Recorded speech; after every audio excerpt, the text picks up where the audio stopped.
one of the major difference between the African Hebrew Israelite and most other Christian churches is the fact that Jesus is black. Okay. I'm not even done reading the whole Bible. You want to introduce to me the Book of Mormon? So how does a guy that used to be a black Hebrew Israelite in Ghana end up joining the Church of Jesus Christ of Latter-day Saints and ending up in Los Angeles? Go. And then I want to know, what does this have to do with the church exploding in Africa? One thing people always say that this church is the most racist church ever. Okay. Wow. Sweet. We're just cutting right to the heart of everything. All right. Keep going. Yeah. Do you believe that? No, of course not. Go to our church and it's more diverse than any anti-Mormon experience you'll ever have. This church kind of baptized dead back.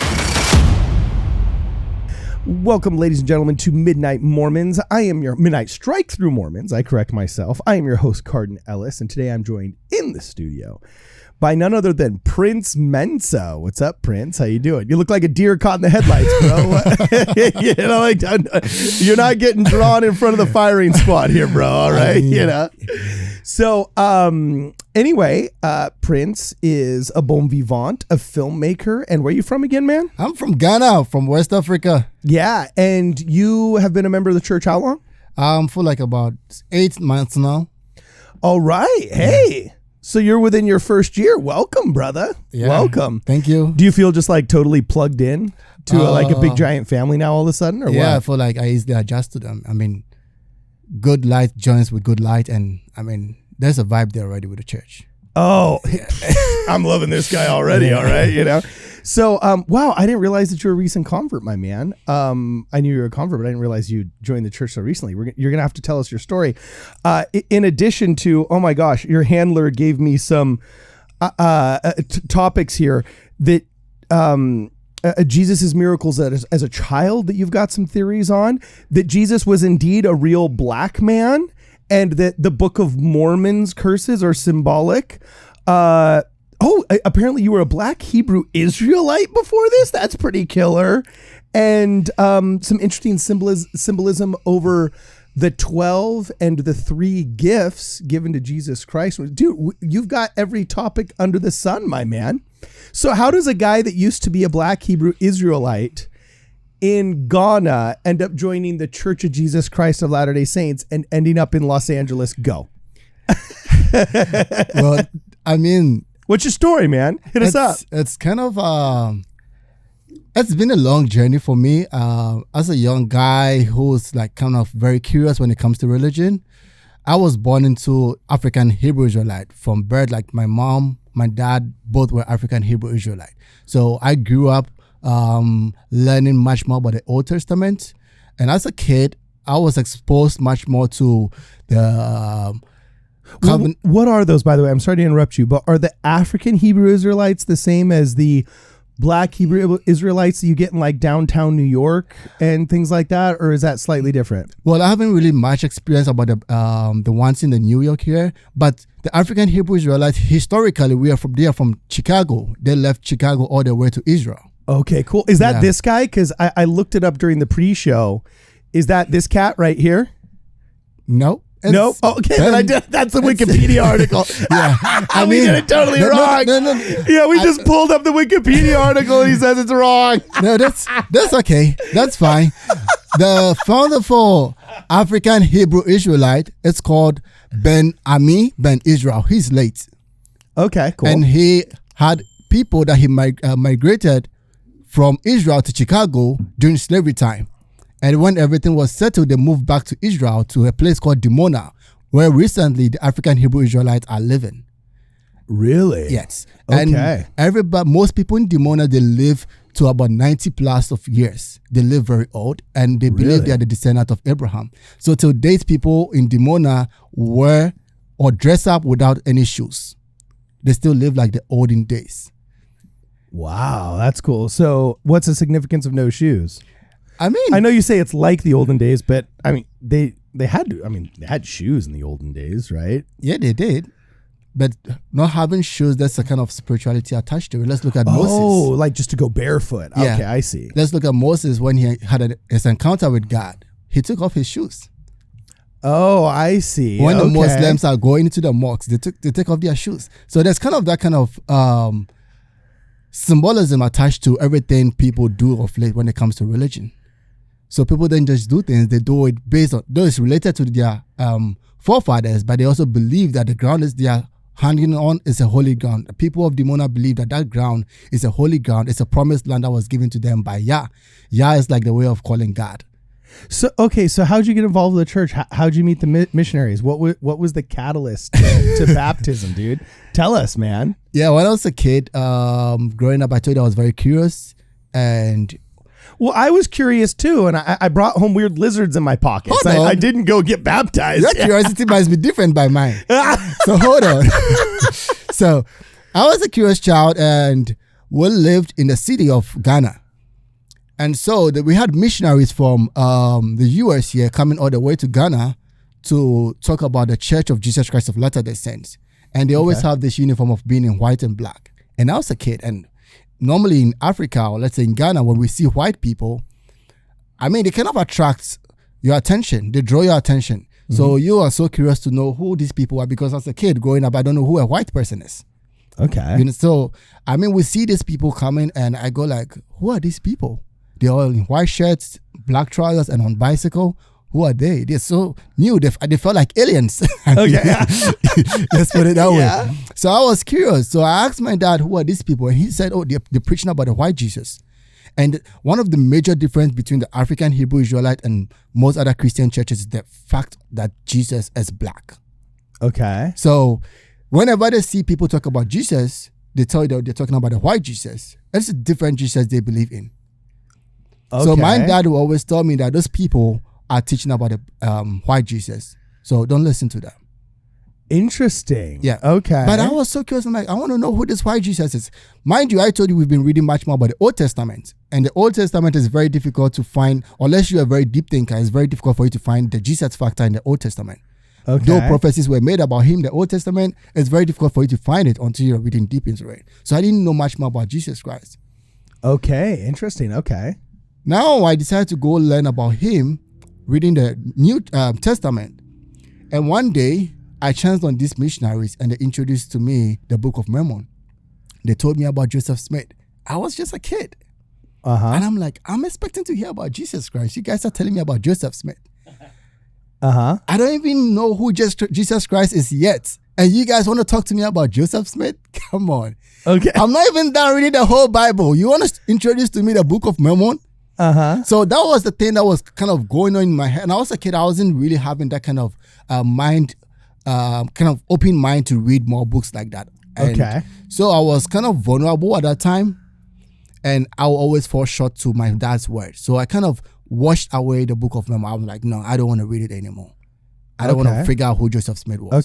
But I remember they told me an interesting story that Joseph Smith was someone who was like, he didn't know which church to attend. And so he was one day he was confused about which church to go to. So one day he was walking in the woods, and Jesus and God appeared to him. Now I felt like, oh, okay, I can be like Joseph Smith, because I don't even know if my dad's church is true, or I don't know which church is true. Maybe I should go walk in the woods and see if Jesus or God is going to appear to me. So then I started to read much more about Joseph Smith. Then I get to know who it is. Then I started showing interest in the church. But my dad will always tell you, if you ever step in that church, you no more be Mensah. And as an African child, I mean, you always have to. Whoa, that's intense. Yeah. Okay. So I grew up not following the church. Okay. And I got to a certain age, and I mean, at the age of 18 years going on, I could make my own decisions. So I started learning much more about Jesus Christ, learning much more about him, getting to know him more. And I realized that, so Jesus Christ was someone who was performing miracles. And there's no part of the Bible that I read, whether he's black or he's white or something. So I realized that, okay, so why is there debate about his color, and why is there debate about who he is and where is he from? Like, why not about the word he's rather preaching? So that was my question to my dad, but he never gave me an answer to it. Fast forward, I get into the US here, and I see the same guys that I saw when I was a kid, like in white and black trousers. I'm like, you guys, I know you guys when I was a kid. Like, I know you guys. I've seen you guys before. And I get introduced to these missionaries. They talk to me about it. I'm like, I'm going to research much more about the church. And believe me, there's so many things that they spoke that I really got interested about, especially with the word of wisdom about that, I realized that this church is not just about the spirituality, it's about the physical health as well. And the word of wisdom does that for you. So that is what really attracted me much more to the church. And when I got closer, those myths, those false allegations that was surrounding the church was much more clearer to me. And I really understood the church much more than being outside the circle. Wow, dude. Don't stop. Keep going. Just like keep telling your story, bro. This is great. So one myth that one false perception that people had about the church was that this church cannot baptize dead bodies. Oh, you're going to join a church that baptize dead bodies. I'm like, wait a minute, do they do that? And then I got close to the church, and the first question I asked the missionaries, I'm like, does this church baptize dead bodies? And they were like, Prince, wait, let me explain this to you. It's baptism for the dead and not baptism of the dead.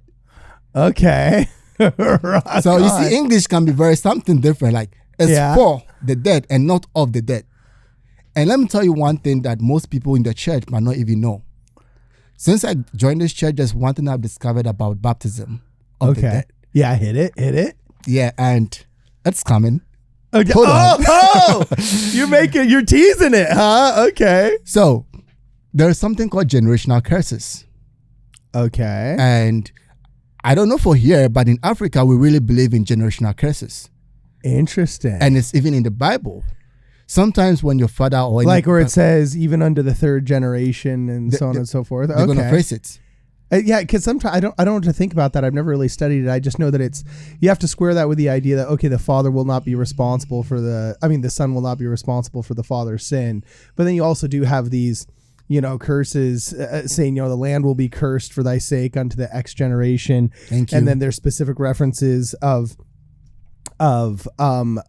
condemnations being generational. Okay, exactly. Interesting. Exactly. Now, okay.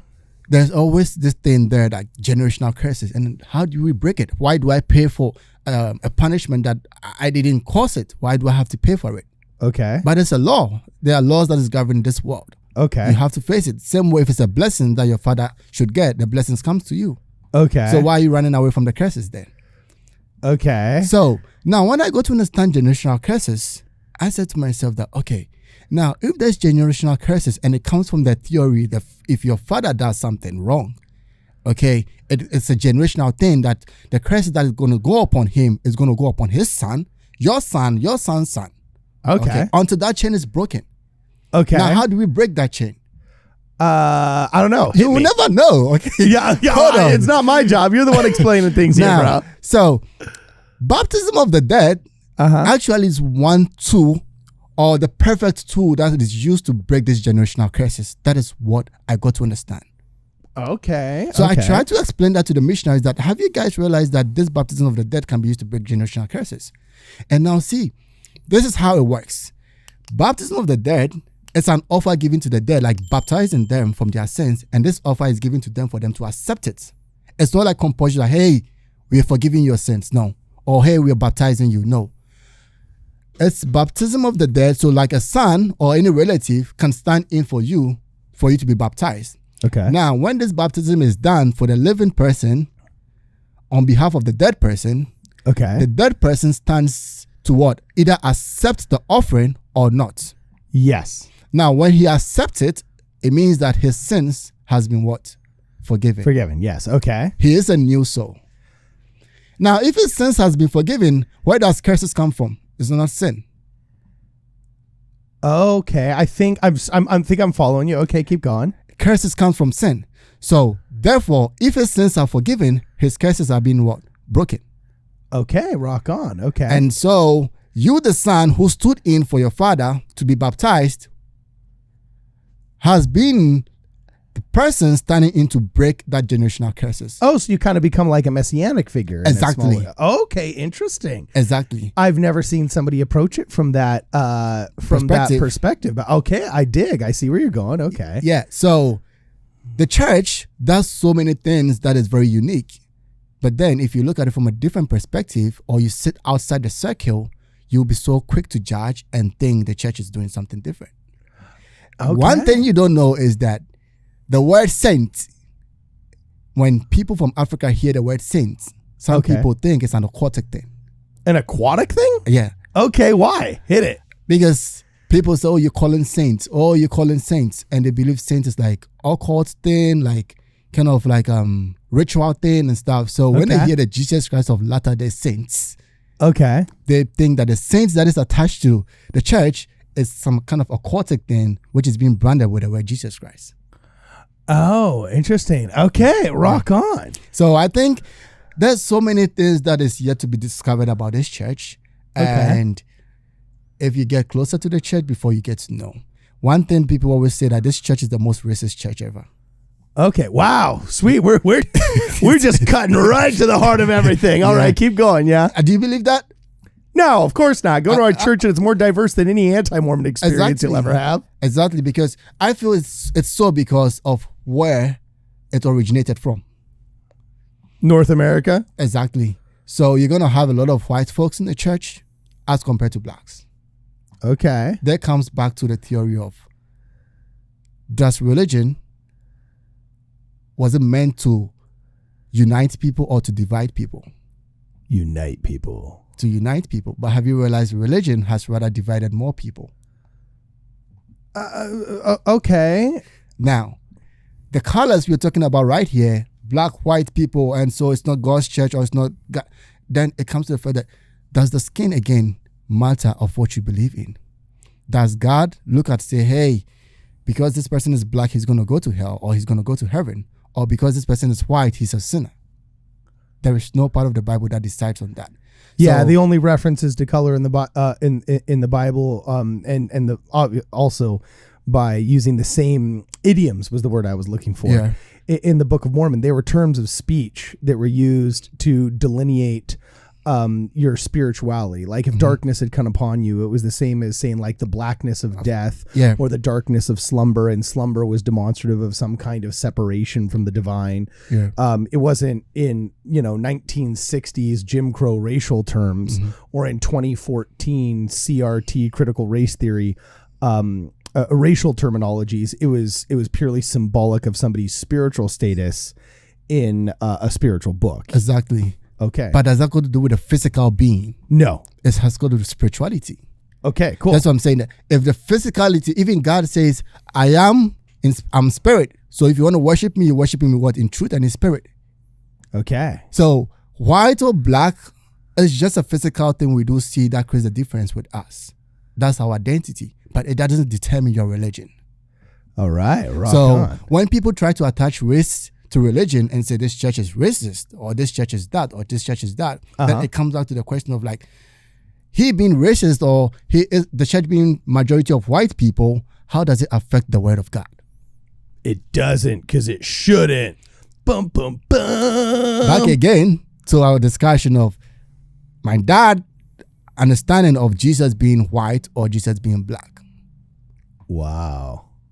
So then, okay, so you mentioned that. So first off, your dad didn't really disown you, right? You still got no, come on. Okay, good. Whew, okay, I was getting kind of worried there for a second. You know what I'm saying? I was like, I know Jesus Christ said, any of you that sacrifice, family, friends, wells, and treasure will have, that much more in heaven. But I mean, it sucks when you hear these stories, and I can't believe people do that to their own family. Yeah, I mean, there's so many stories about that, especially when it comes to, I don't want to be religiously picking, but I know friends who are in the Islamic religion where their father disowned them when they try to join the Christianity, or people who are Christians where their dad disowned them when they're trying to join Islam. So there's that kind of thing in Africa where if you want to join this kind of tribe or religion, you are being disowned.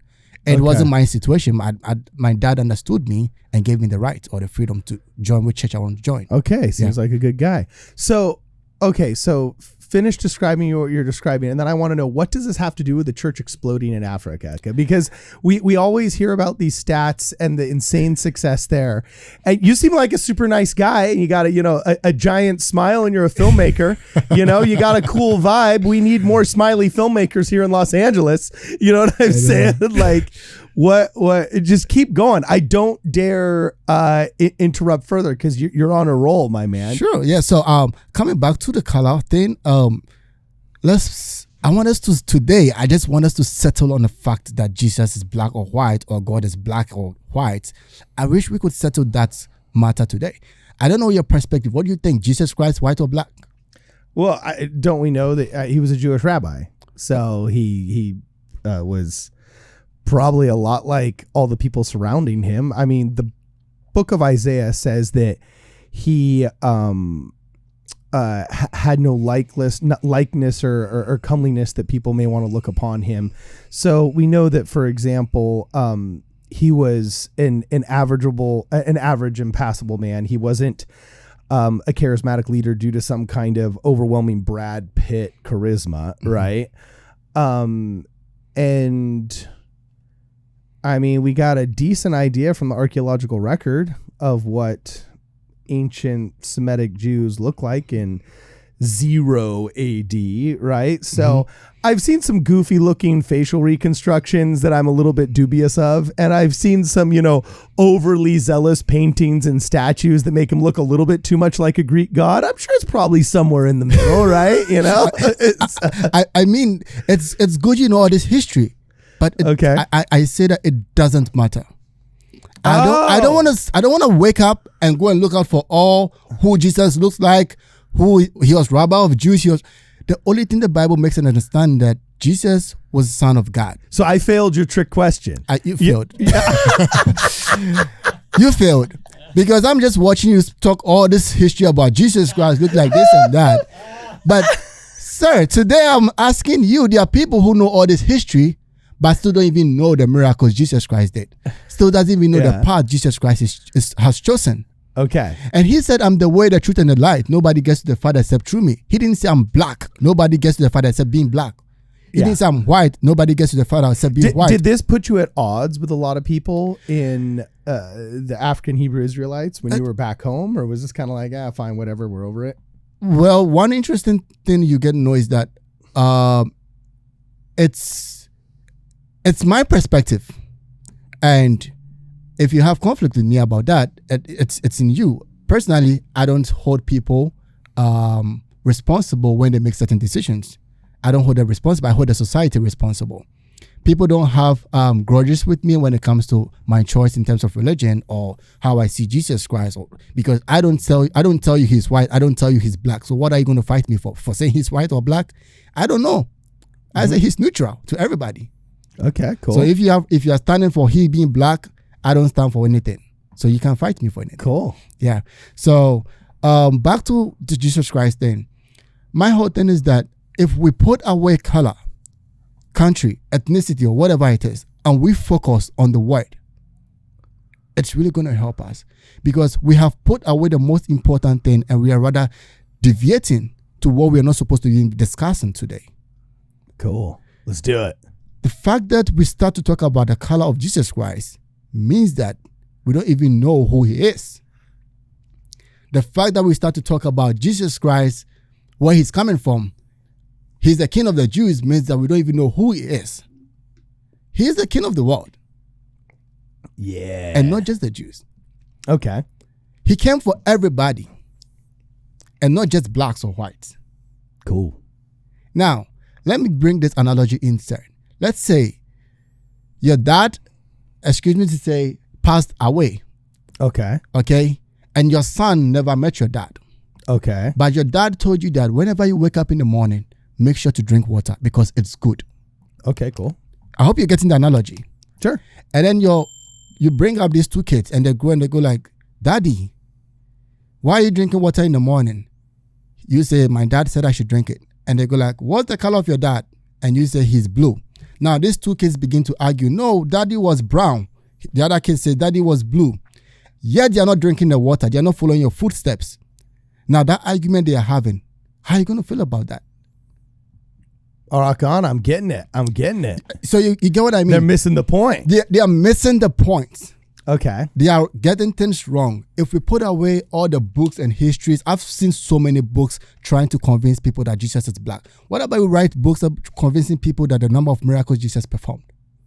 Yeah, dude. I like this guy, man. You hear that, anti-Mormons?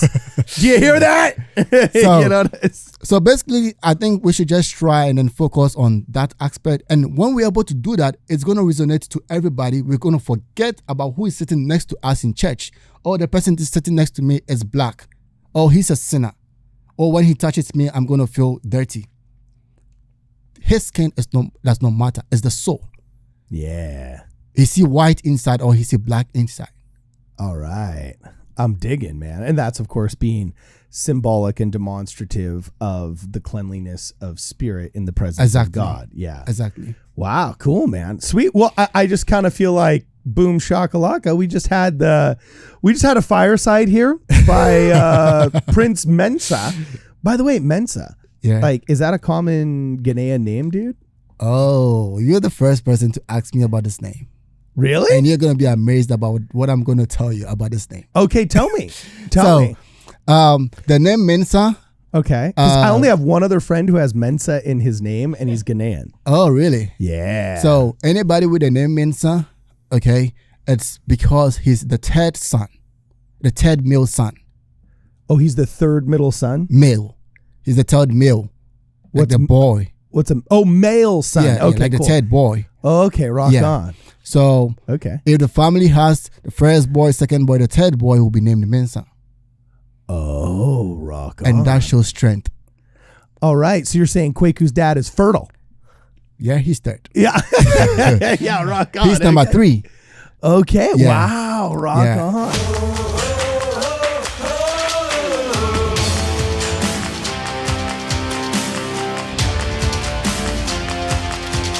Hey guys, this is Cardin Ellis. I'm the creator of Midnight Mormons. Thank you so much for watching this video. We know in an attention economy, you could be spending your time elsewhere, but you chose to spend it here with us. For that, we are grateful. Before you go to the next video, please make sure that you hit the like button. It tells the algorithms that you like our content and it will hopefully recommend more content in the future.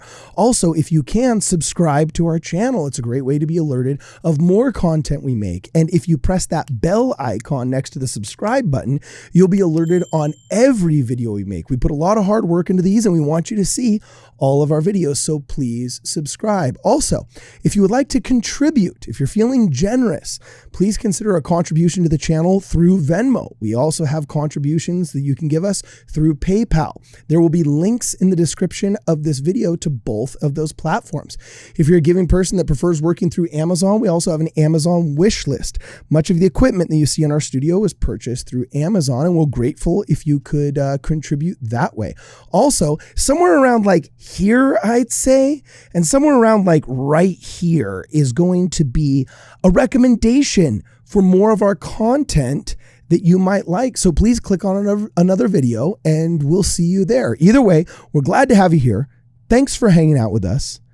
This is Midnight Strike Through Mormons. We will see you in the next video.